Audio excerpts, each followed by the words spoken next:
sih kayak gitu. Cuma situ mungkin yang akan menjadi horor suasana ya, pengalaman gua gitu, suasana yang tadinya ya santai ya, enjoy, asik, akan tiba-tiba berubah menjadi horor itu ketika kita tiba-tiba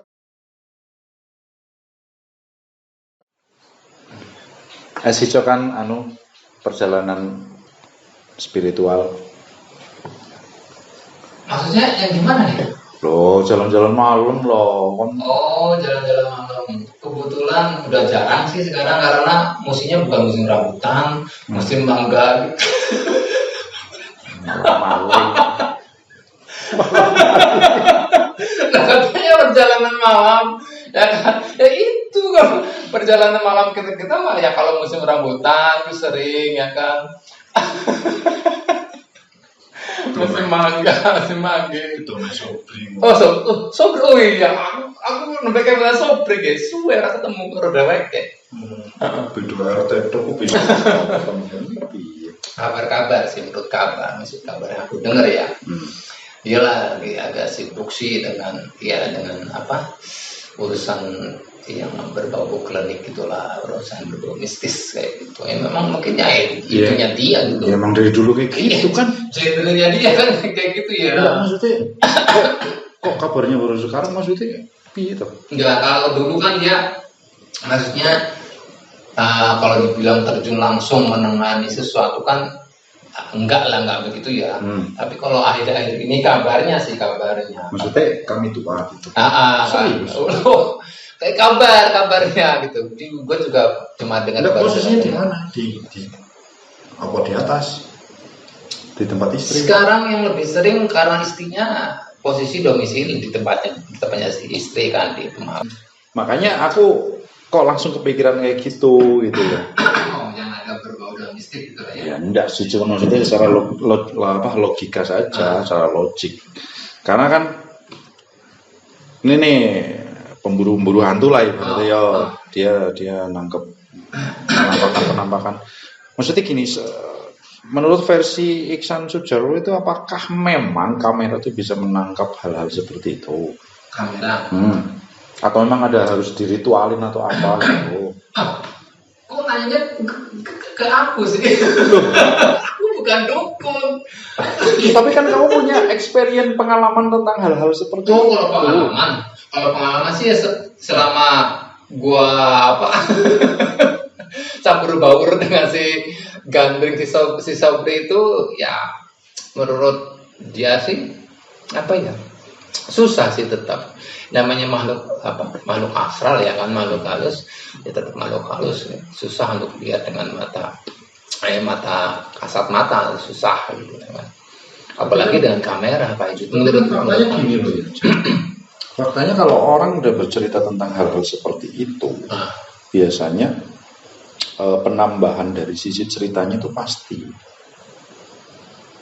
Itu manusiawi nih menurut aku ya. Gini contoh, ada satu pengalaman mungkin lihat penampakan atau apa, mungkin dia ngelihatnya sebenarnya enggak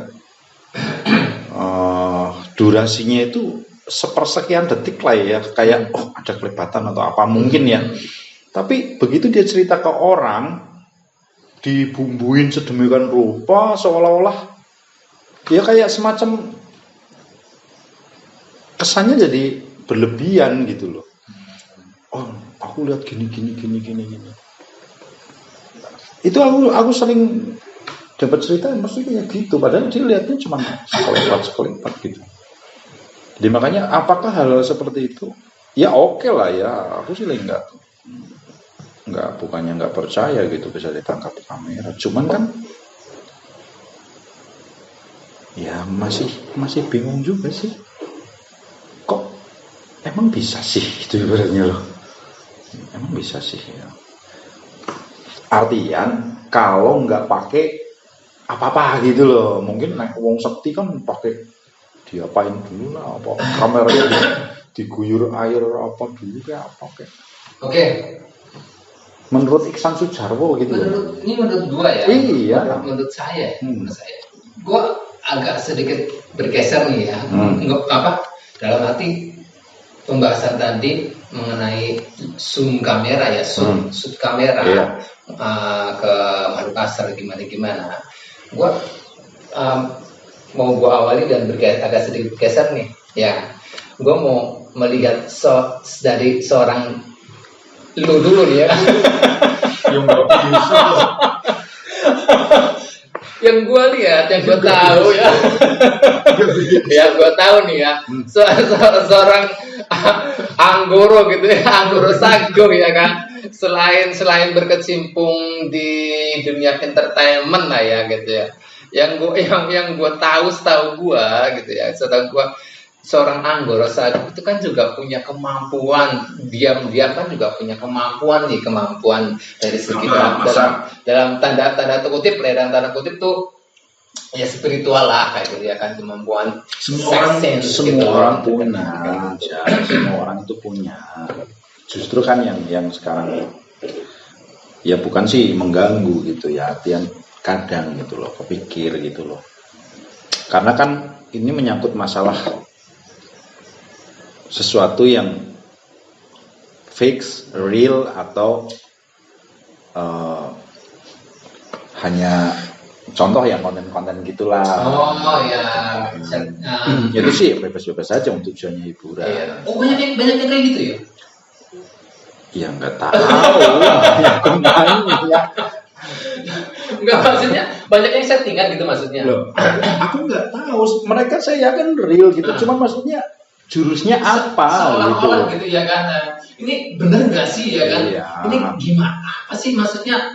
Dalam arti caranya gimana gitu ya kan? Kita kan udah paham gitu ya. Maksudnya biar kamera kita nggak meledak gitu loh. Oh. Kan itu energinya luar biasa. Apa gue bilang ya kan, seorang Anggoro Sagung bisa mengatakan seperti itu ya? Enggak, kita lebih gini. Dari mana lu tahu bahwa itu energinya bisa seperti itu ya kan? Iya. Berarti lu ya, berarti sampean berarti sampean di situ kan memang ada indikasi. Saya menangkap sebuah indikasi. Kan itu hal bisa dipelajari. Contoh ya, kita bicara jin lah ya. Jin itu kan energi gitu kan. Nah, dia frekuensi bro. Itu frekuensi. Kalau mengenai perwujudan itu dari manifestasi kita gitu kan, dari energi kita yang kita transfer sehingga membuat perwujudan yang selama ini ada gitu loh. Kan kayak film Monster Inc gitu kan. Itu kan diceritakan di situ makhluk kayak gitu makanannya ialah ketakutan manusia gitu. Ya ini sih fakta atau nggak tahu, cuman secara yang saya tahu, makanya apa iya sih, makanya aku tanya versi atau secara pendapat Iksan Sujarwo itu gimana gitu loh. Karena itu kan ya namanya sifat halus ya halus gitu kan. Kalau memang mau diperwujudkan ataupun bisa ditangkap kamera, berarti kan si empunya ini harus punya sesuatu yang istimewa toh, katakanlah ya entah itu didoa-doain dulu atau apa kameranya, atau memang segampang itu aku nggak tahu gitu makanya. Sama sebetulnya apa yang orang lain ketahui. Oh misalnya ada seorang nih yang lihat kayak kelebatan kayak hewan, bentuk hewan macan apa gitu, kayak ada macam tuh siluman ya. Berarti kan siluman. Kalau yang pernah naik ke puncak nggak sih? Ke Gunung Slamet? Iya. Oh kebetulan, jujur ya, aku pernah ikut. Terus aku belum pernah nih. Maksudnya ada nggak pengalaman yang unik gitulah, yang katakanlah nggak biasa gitu? Apakah seserem itu atau memang? Ya makanya tadi aku bilang, kadang orang cerita itu padahal dia cuman mungkin perasaannya, mungkin halusinasinya atau apa, tapi karena dia kadung ke distrak gitu kan, akhirnya dia bercerita seolah-olah gitu loh maksudnya. Nah itu secara pengalaman waktu naik gimana? Kalau pengalaman ini mendaki gunung ya? Iya. Mendaki gunung. Kalau mendaki gunung itu maksudnya pengalamannya jelas ada lah ya, banyak lah ya. Kita di situ wawasan kita bertambah banyak tentang alam dan juga terus juga apa menguji ketahanan kita juga seberapa bisa sih, seberapa kuat sih kita sih ya dalam ibaratnya menaklukkan gitu, menaklukkan medan yang ekstrim segala macam gitu seperti itu. Treknya itu kan memang jalurnya udah ada. Itu apakah bentuk setapak atau bentuk apa gitu? Ya otomatis ya. Apa belukar sing kudu di? Enggak, aspal, hot mix. Ini namanya gunung lah ya, bro. Enggak, kan kita bicara gunung nih ya. Enggak, kan katanya ada treknya nih dari Bambangan nih, naik nih ada pos-posnya gitu. Iya. Nah, apakah dari pos satu ke pos berikutnya itu kan ono lidigan apa setapak atau memang masih belukar? Lah, ini juga ya namanya aku belum pernah gitu, bro. Gitu ya. Jadi gini. Mungkin kalau dulu zaman dulu waktu dulu ya masih banyak pendaki yang ketika dia melewati rute-rute itu dia ada yang mungkin membuat rute baru kayak gitu. Dalam arti dia membabat lah ya. Kayak ada jejak-jejak gitu ya. Iya, maksudnya kasarnya gini. Zaman-zaman dulu mungkin banyak orang yang mendaki tuh perlu membawa kayak semacam benda tajam ya kayak golok kayak gitu itu untuk ibaratnya membuka jalan yang memang mungkin sudah tertutup tumbuh-tumbuhan kayak gitu kayak ketutup alang-alang lah segala macam ya kan namanya alam ya nggak tahu ya seberapa cepat ini kita kan nggak tahu tiba-tiba mungkin hari ini nih kita naik terus bulan depan dibolehin misalnya bawa kayak gitu dibolehin boleh misalnya nih hari ini kita naik nih terus kita naik lagi ke 2 bulan yang akan datang itu belum tentu jalannya itu masih seperti yang yang semula lancar kayak gitu bisa juga udah rapat lagi udah ganti lagi suasana ada pohon tumbang lah segala macam seperti itu gitu dulu yang gue maksud di sini kalau zaman dulu itu kalau ibaratnya dia mencari tracknya itu memang harus melihat situasi dan kondisi pakai feeling kayak gitu. Tapi kalau zaman sekarang mungkin udah saking itunya kali ya udah saking terlalu sering banget dilalui orang dari zaman sekarang udah memang udah kayak bentuk kayak sebuah jalan sih jalan setapak. Enggak bukan jalan setapak. Kalau setapak sih kecil ya. Jadi itu memang udah kayak semacam memang lorong kayak gitu jalan kayak gitu. memang gang kayak tanah gitu ya, ya cuman iya tempatnya jelas gitu ya. gang tapi di sini gangnya di hutan gitu loh dan itu juga tumbuh-tumbuhan juga kayaknya udah enggan kayak udah bosan kali mikir udah bosan malas Gua kesini paling didapat lagi gitu kayak ya. gitu maksudnya seperti itu seolah-olah alam juga tumbuh-tumbuhan segala macam udah merasa enggan jadi itu memang jalan sekarang memang jadi jalan gitu, murni jadi gitu. Terus ada pengalaman apa gitu ya menarik yang nggak biasa gitu pernah nggak? Kalau dari segi horor apa takut sih enggak ya hanya kalau suasana kejadian mistik horor itu kan juga tertentu lah ya enggak setiap gitu. Gua ambil rata aja semuanya sama sih. Dibilang horor juga enggak asik di situ asik kayak gitu. Cuma di situ mungkin yang akan menjadi horor suasana ya pengalaman gua suasana yang tadinya ya santai ya enjoy asik akan tiba-tiba berubah menjadi horor itu ketika kita tiba-tiba merasakan perut kita mules dan kita nggak bisa menahan lagi sehingga ingin buang hajat besar lah disitulah horor. Pengalaman itu ya kan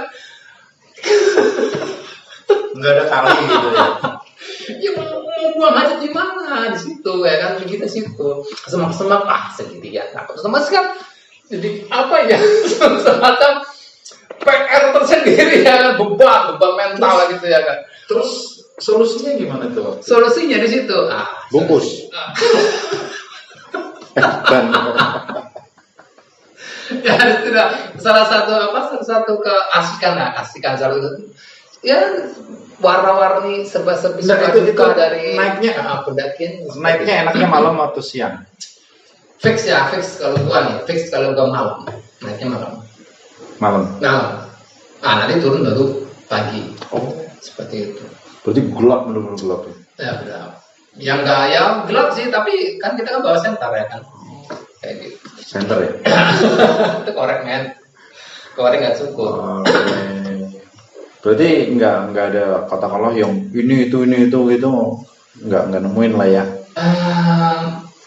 Kalau pengalaman aku dan teman-teman sih masalah mistik yang paling mistik di hutan lah, di gunung seperti itu. Sebenarnya tetap ada, tapi di situ ya kita kembali lagi kepada kita gitu. Kita mau kita ikut, mau diambil bener-bener atau mau diabaikan atau dicuekin terserah kita ya. Itu kembali lagi ke kita. Jadi kalau kita memang di situ kita abaikan, ya otomatis Dia berhenti sendiri ya. ya semuanya fine-fine aja lah ya. Yang justru yang bahaya kan di situ kita.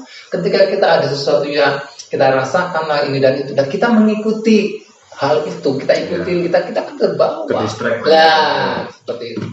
Iya sebenarnya kan ya kayak kamu kan paham gitu kan situasinya, kamu juga orang sini gitu kan, maksudnya ya anak suku Gunung Selamet gitu loh. Mungkin itu bisa terjadi kalau orang-orang yang mungkin luar gitu, anak-anak muda yang mungkin secara etika sama alam belum matang gitu kan, mungkin dikasih cobaan kayak gitu, makanya ada yang kesesat lah apa gitu kan ya. Ya intinya ya Gunung Selamet nggak seserem yang diceritain. Enggak sama. Indah ya. Seluruh gunung lah, atau mungkin juga tempat-tempat pariwisata sebenarnya sih yang namanya penghuni tetap ada ya. Jadi dalam arti ya bersebelahan lah dimanapun kita berada, di rumah pun, di dalam rumah pun ya jangan di gunung ya kan. Di dalam rumah, di sawah, di mana juga namanya ya saling bersebelahan, kita hidup real, dunia manusia dan dunia makhluk hidup kan, makhluk halus ya, itu tetap bersebelahan kayak gitu.